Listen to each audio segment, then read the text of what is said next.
High বন্ধুরা, কেমন আছেন? নিশ্চয় সবাই ভালো আছেন। তো গত ভিডিওতে আমরা দেখেছিলাম যে কিভাবে একটি ফিজিক্যাল মেশিনের মধ্যে একটি ভার্চুয়াল মেশিন ক্রিয়েট করা হয়। তো আমরা সে ভার্চুয়াল মেশিনটি আমরা ক্রিয়েট করতে পেরেছিলাম এবং সেখানে আমরা উইন্ডোজও দিতে পেরেছিলাম। আমরা উইন্ডোজ দেওয়ার পরে আমাদের যে পিসিটা হয়েছিল সেটা হচ্ছে আমাদের টেস্ট সার্ভার।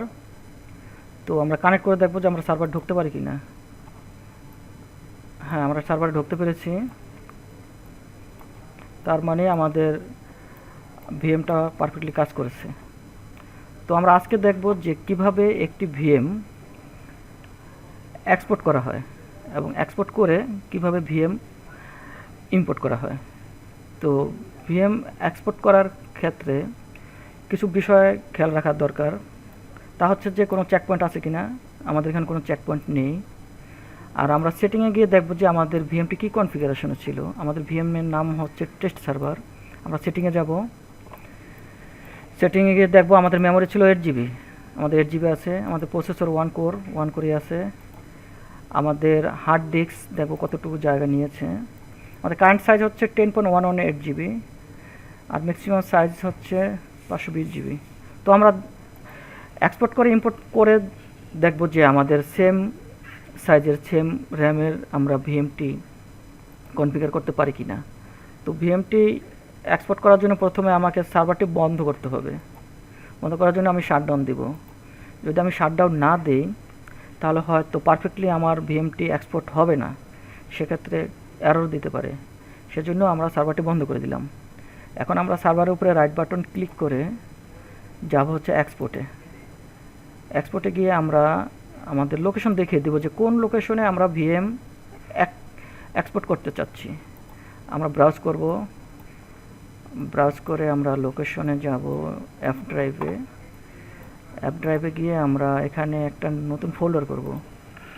ফোল্ডারের নাম দিব হচ্ছে এক্সপোর্ট VM1। তো আমরা এই ফোল্ডারটি সিলেক্ট করে দেব। আমরা এই লোকেশনে আমাদের ভিএম ভার্চুয়াল মেশিনটি এক্সপোর্ট করব। আমরা এক্সপোর্ট ক্লিক করব। আমাদের এক্সপোর্ট শুরু হয়ে গিয়েছে। আমরা স্ট্যাটাসে দেখতে পারবো যে আমাদের কত পার্সেন্ট হয়েছে। তো আমাদের মাত্র 4% হয়েছে। এক্সপোর্ট হওয়ার জন্য খানিকটা সময় লাগবে, বেশি সময় লাগবে না। আমাদের যেহেতু সার্ভারে কোনো সফটওয়্যার ইনস্টল করা নেই বা অন্য কোনো প্রসেস রান করা নেই, সেক্ষেত্রে অল্প সময়ের মধ্যে আমাদের সার্ভারটি এক্সপোর্ট হয়ে যাবে। এক্সপোর্ট হলে আমরা এই সার্ভারটি আবার ইম্পোর্ট করব।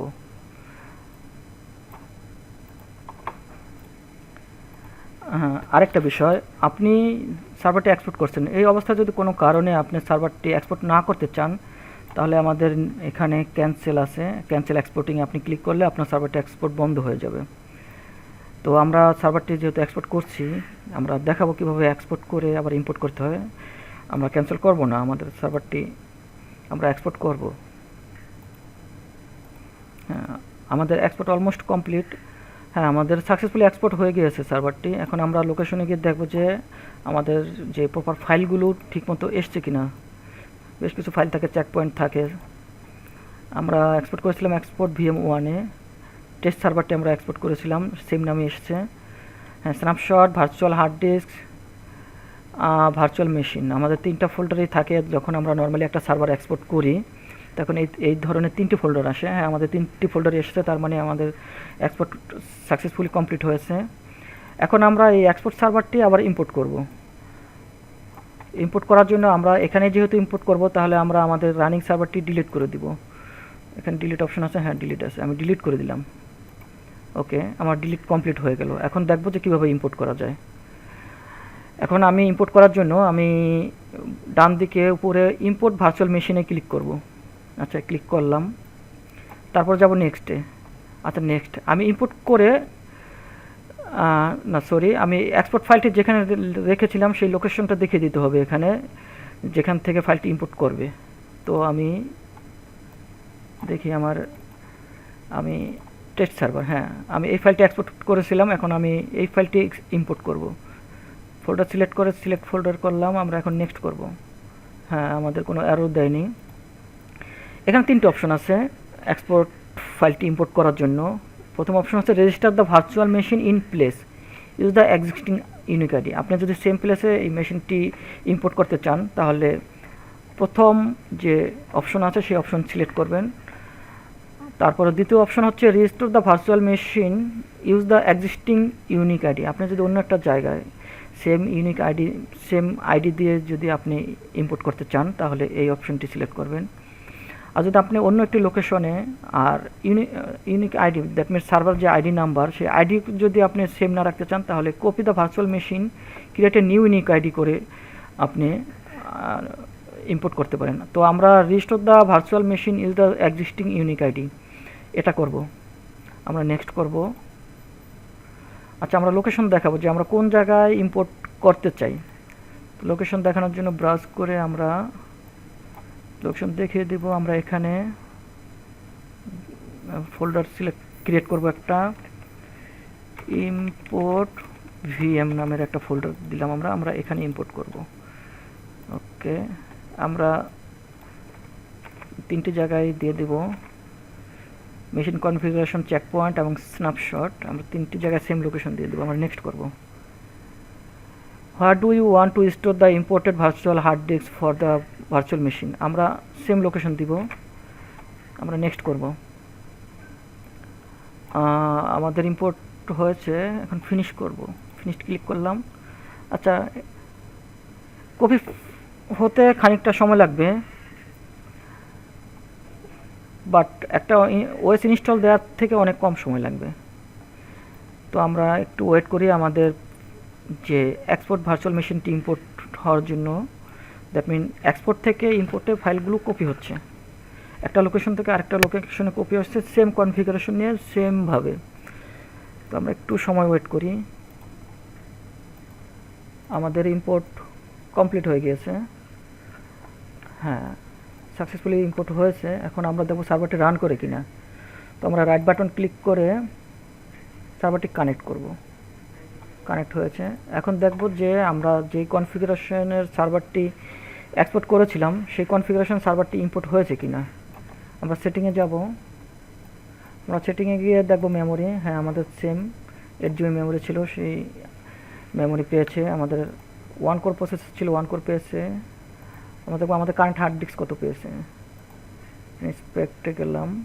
হ্যাঁ, আমাদের যে ভার্চুয়াল মেশিনটা আমরা এক্সপোর্ট করেছিলাম তার সাইজ ছিল 10.11 GB, আর ইম্পোর্ট করার পরেও আমাদের মেশিনের সাইজ 10.88 GB আছে। তার মানে আমাদের ভিএমটি সাকসেসফুলি ইম্পোর্ট হয়েছে। এখন দেখব যে আমরা ভিএমে ইন করতে পারি কিনা, দ্যাট মিনস লগ ইন করতে পারি কিনা। আমরা যাব হচ্ছে স্টার্টে গিয়ে আমরা লগ ইন করার ট্রাই করব। যদি লগ ইন করতে পারি তাহলে বুঝবো যে আমাদের মেশিনটি সাকসেসফুলি ইম্পোর্ট হয়েছে।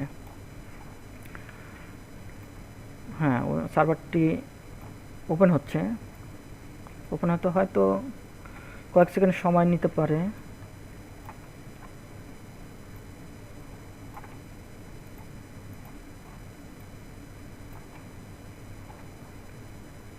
একটু সময় নিচ্ছে।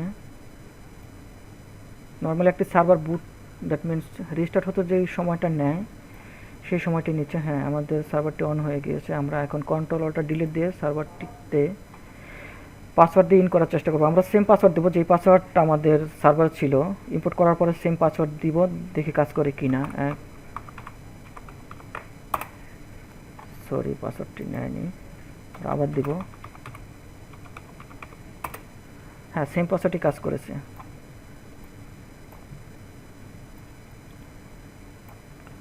হ্যাঁ, আমাদের সার্ভারটিতে আমরা ইন করতে পেরেছি, তার মানে সাকসেসফুলি এক্সপোর্ট ইম্পোর্ট কাজ করেছে। আমরা কি করেছি, একটি উইন্ডোজ সার্ভার 2012 R2 আমাদের যে হোস্ট মেশিন ছিল সেই মেশিনে আমাদের একটি সার্ভার আমরা ক্রিয়েট করেছি। That means virtual machine create করেছিলাম, তার নাম দিয়েছিলাম টেস্ট সার্ভার। তো এই ভার্চুয়াল মেশিনে আমাদের ওয়েব ছিল। আমরা টেস্ট সার্ভারটিকে প্রথমে এক্সপোর্ট করেছি। এক্সপোর্ট করে আমাদের সার্ভারটি আমরা ডিলিট করে দিয়েছি।